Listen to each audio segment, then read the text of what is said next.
was a different time, man.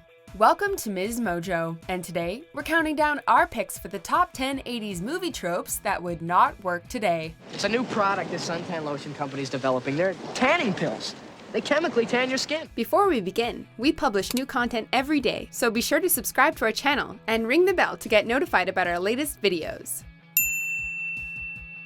For this list, we'll be ranking popular movie tropes often found in movies from the 1980s, which would likely be considered either offensive or troublesome by today's standards. For the record, we're not saying that the people behind these tropes were intentionally being insensitive, but rather pointing out how times have changed with regards to what is and isn't accepted in the movies. Yeah, I guess that means I could accomplish anything, huh, Mr. Miyagi? Hey, No sweat. at first you accomplish paint defense. Number 10. Treatment of AIDS. He got the disease from a bad blood transfusion. By the end of his life, he also got a lot of compassion, but it was awfully late coming. After AIDS was clinically observed in America in 1981, it quickly became a topic of daily news reports. What also came quickly were fears and misinformation, especially because it was initially linked to homosexual men. Mr. Johnson, you have AIDS. You know, AIDS. But I'm not a homosexual. Sure, you're not a homosexual. The taboo topic was only really broached in pop culture towards mid-decade though, and even then the disease was depicted relatively unrealistically. Not only was there usually some distance given between it and the main story, but it also often involved heterosexual characters, according to celeb journalist David Kaplan. Things slowly began to change when then-closeted movie star Rock Hudson announced his AIDS diagnosis. HIV/AIDS now carries much less of a stigma and isn't portrayed in the movies as being solely a, quote, gay disease. How do I tell my friends, the people I work with, that I have the gay plague? How do I do that? Number 9. That's retarded. You've been coming in here at least 3 times a day. What are you, a retard? Okay, to be fair, this movie trope wasn't only exclusive to the 1980s, as this sort of language was being unironically used straight into the 90s and beyond. Never go full retard. Still, the phrase "that's retarded" was very much a part of the cultural lexicon during the 80s, and acts as an indication of how the mentally challenged were often treated in the movies. Well, that's retarded. Although a character like Sloth from the Goonies is endearing and lovable, the fact that he's chained to a wall by the Fratelli gang doesn't speak much for how his family members see him.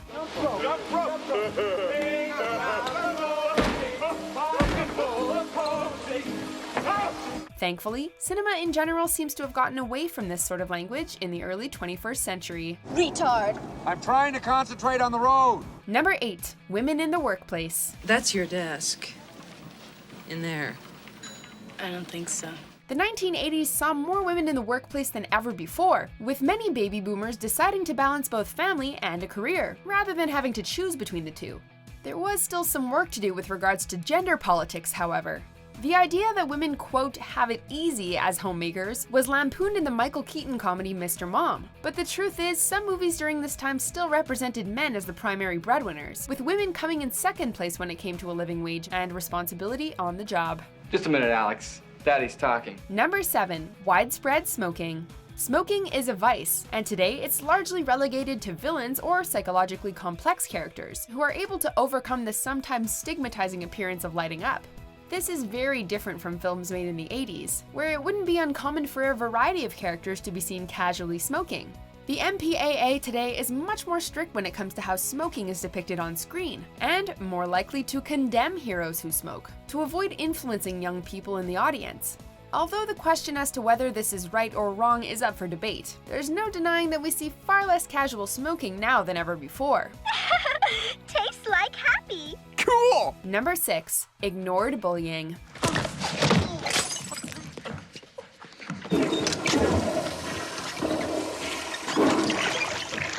Today, most if not all schools have a strict set of guidelines with regards to bullying and how it should be handled by faculty members. Things were a lot looser in the 80s, a time when the on-screen bully was often one of the most memorable characters in a film geared at young adults or kids. Usually, these bullies received their comeuppance, but it was rarely at the hands of anyone in charge, and rather by the young heroes themselves.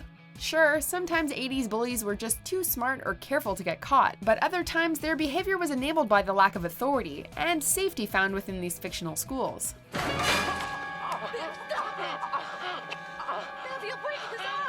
Number 5. Rape double standards. you're that nerd. This trope is often played for laughs, yet the implications behind the subject matter are anything but funny.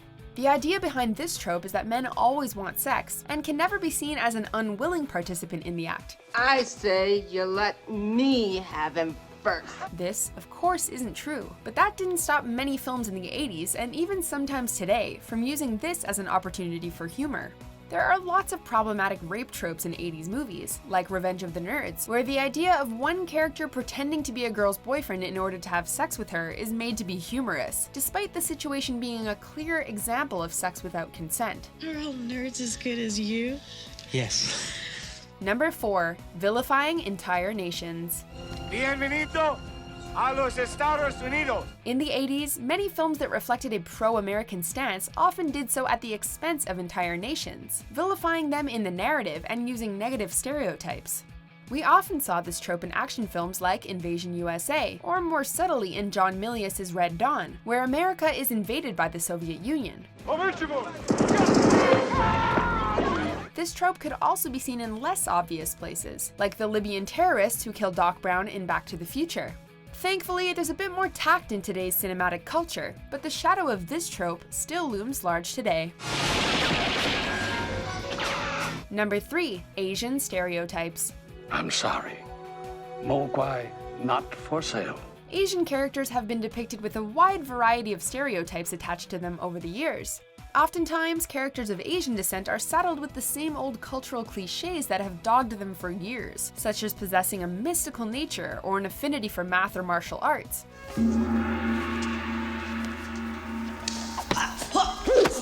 And that's not even mentioning the racist musical stings or gong noises that often signaled their arrival onto a scene.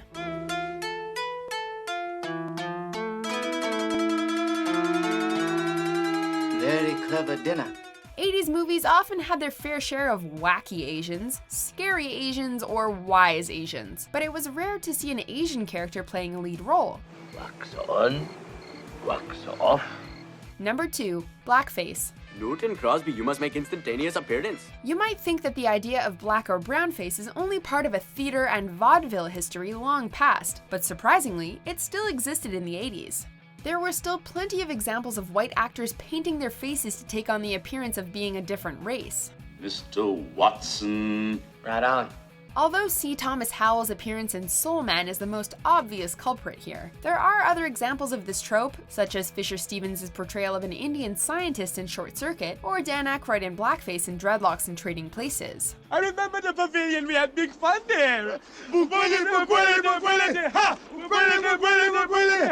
Number 1. Casual homophobia. Yes, you're a total fag.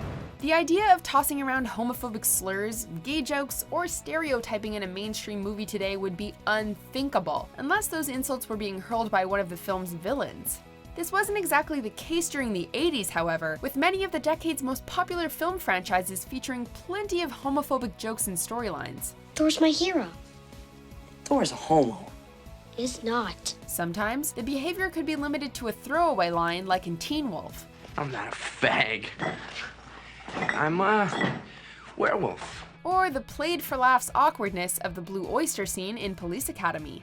Other times it was more overt, such as Dune's Baron Harkonnen and the implied association between homosexuality, disease, and pedophilia. Your disease is lovingly cared for all eternity. Do you agree with our picks? Check out these other great clips from Ms. Mojo and subscribe for new videos every day.